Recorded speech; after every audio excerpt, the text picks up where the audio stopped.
राधे श्याम, क्या आप भी भगवान की गीता, रामायण या भक्तमाल ग्रंथ को सीधा मेज पे या जमीन पे रख के पढ़ते हैं? तो एक मिनट रुकिए। ज्ञान का अपमान सबसे बड़ा अपमान है और उसको भगवान के समान आसन देने का एकमात्र जो स्थान है वो है लकड़ी का रेहन। आज की इस वीडियो में इसका महिमा बहुत विस्तार से सुनने को मिलेगा और बहुत महत्वपूर्ण वीडियो है, आप तो अंत तक जरूर देखिएगा।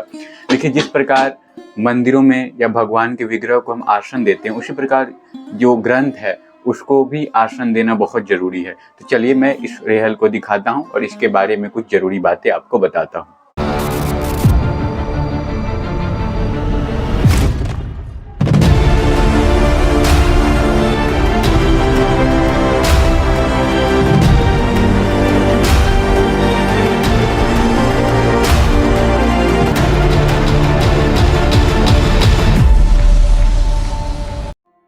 स्थानों पे बुक स्टैंड, ग्रंथ पीढ़ा या तरह तरह के अन्य नाम से जाना जाता है।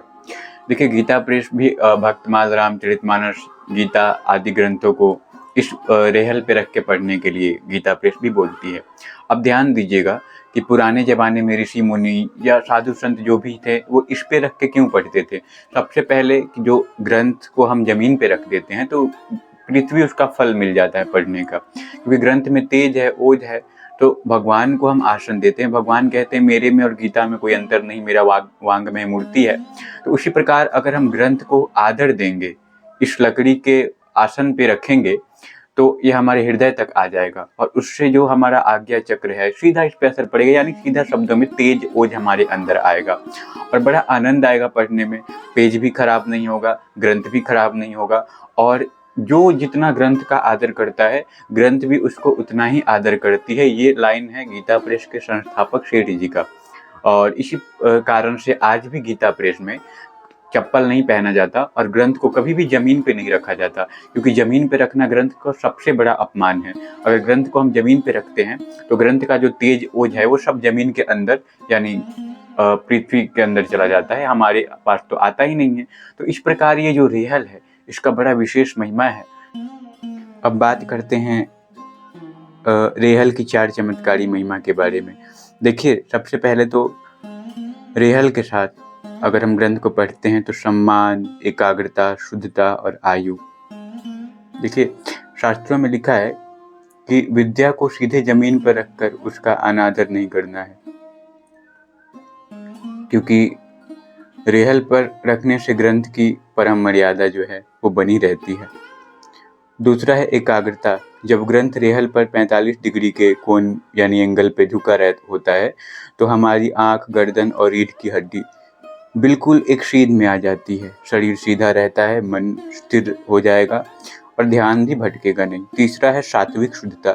लकड़ी एक प्राकृतिक तत्व है और जो नकारात्मक ऊर्जा को सोखती नहीं बल्कि ग्रंथ की सात्विक तरंगों को बनाए रखती है। इसे लोहे या प्लास्टिक पर रखने से वह आध्यात्मिक ऊर्जा दब जाती है। और चौथा है ग्रंथ की आयु बढ़ना।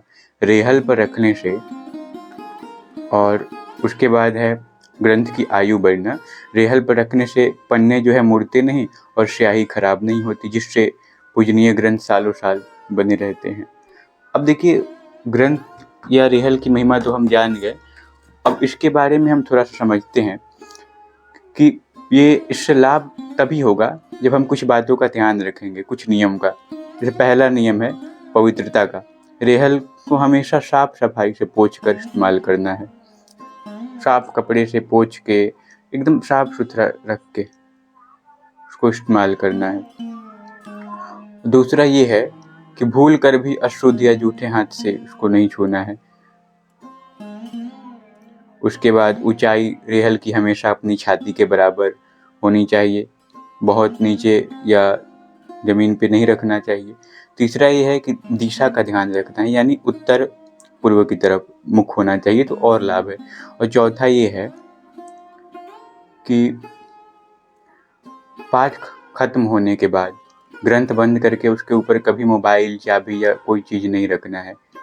पांचवा नियम है आदर से रखना। पाठ पूरा होने के बाद रेहल को ऐसे ही नहीं छोड़ना है, आदर पूर्वक मोड़ कर प्रणाम करके सही स्थान पर रखना है। जो लोग लगातार 21 दिन तक रेहल पर ग्रंथ रखकर सीधे बैठकर पाठ करते हैं, उनका अनुभव है कि मन में अद्भुत शांति आती है, क्रोध शांत होता है और पढ़ा हुआ पाठ सीधे हृदय में उतर जाता है। क्योंकि जब तक शरीर झुकेगा नहीं, तब तक भीतर का अहंकार नहीं झुकेगा। सीधा बैठेंगे तो भगवान का सीधा कनेक्शन बनेगा।